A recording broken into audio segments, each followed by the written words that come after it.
Hi everybody, it's Lee at Tenjack, and we're going to talk about the breaker box today. This is an electric panel or a breaker box. As you can see here, there is a gray cable, the large one coming down. That is the service entry cable. That is the electricity coming in from the meter outside to feed into the box. All of these other wires are considered the branch circuits. In other words, that's taking the electricity from the box up into the various places through the house. If you open the panel door, we can see all of the individual circuits or circuit breakers. What is a breaker? Well, a breaker is basically a switch that opens or shuts the power off by breaking the circuit of the electricity if too much current flows through. So if there's a surge or too many appliances are plugged in, things like that, the breaker will pop to avoid any risk of electric shock or sparks or fires, things like that. So let's actually open this panel by taking the door off with these 6 screws. By the way, I do not recommend doing this unless you have some specific training or knowledge to do that. This is really something a qualified and licensed electrician really should be messing with. But I'm going to open it up just to show you guys exactly what lives behind there. Okay, I have removed the panel lid so we could see inside. Again, this gray cable coming in is the service entry cable. You can see here it splits off into 3 individual cables. The braided silver is your neutral service line. The 2 black insulated are your hot entry cables. Those are the ones bringing the actual live current into the house. Each of them is feeding onto what we call a bus from here where the hot connects down through behind all of the breakers. You can see the silver portions here. That is the hot bus bar that carries the live current. The neutral then connects out to these neutral bars here on the side that allow for circuit completion and grounding.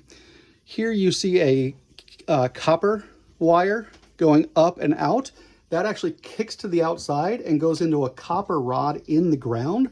That is literally connecting it to the earth, thus grounding the system and helping to avoid arcing and shocks and things like that.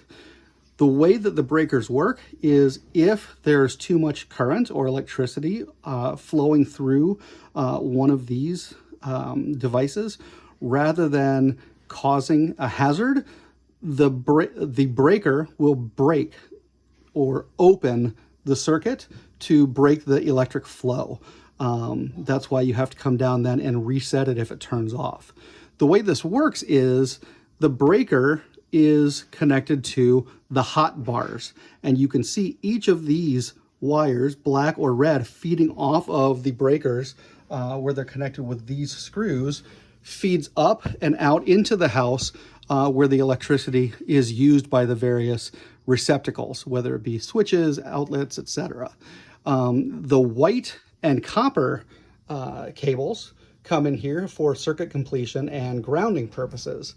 And again, those are connected to the neutral bus. So effectively, any given receptacle in the house is on a line that comes into here that is fed through the hot wire that is black, and circuit completion and grounding done by the neutral and white insulated wires.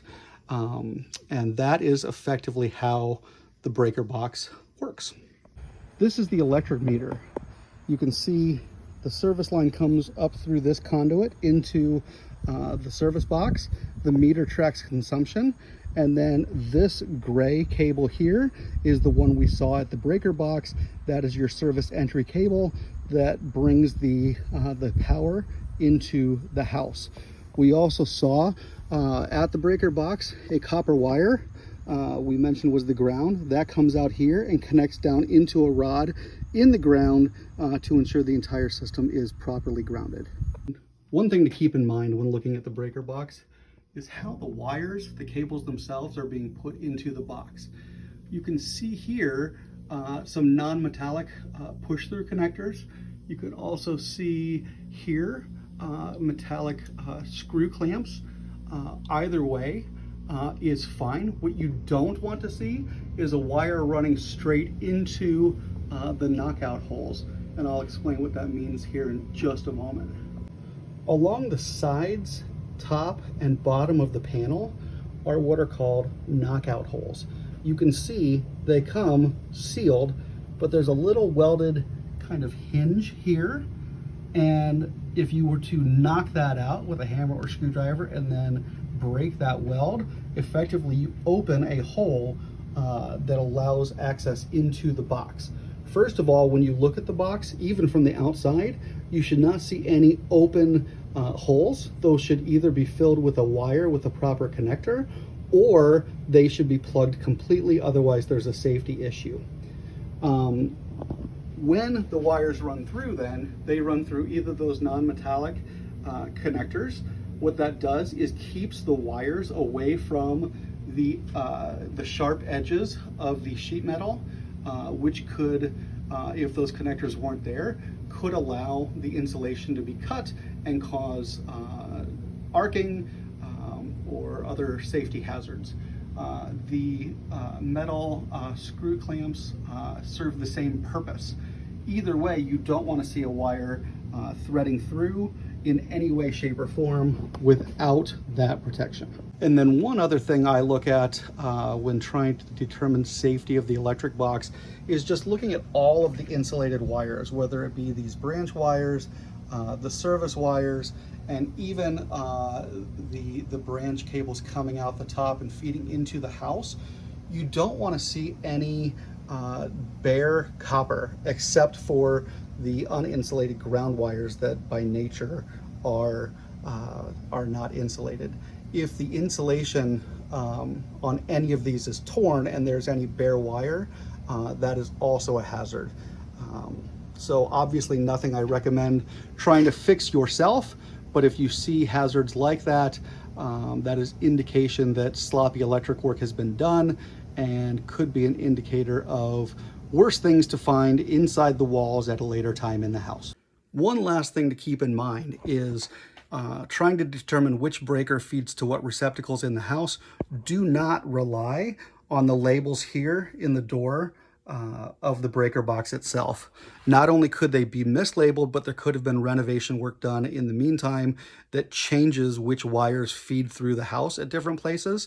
I will show you in another video how to check any given receptacle to find out if it has power running through it safely. I hope this was helpful. Please like and subscribe.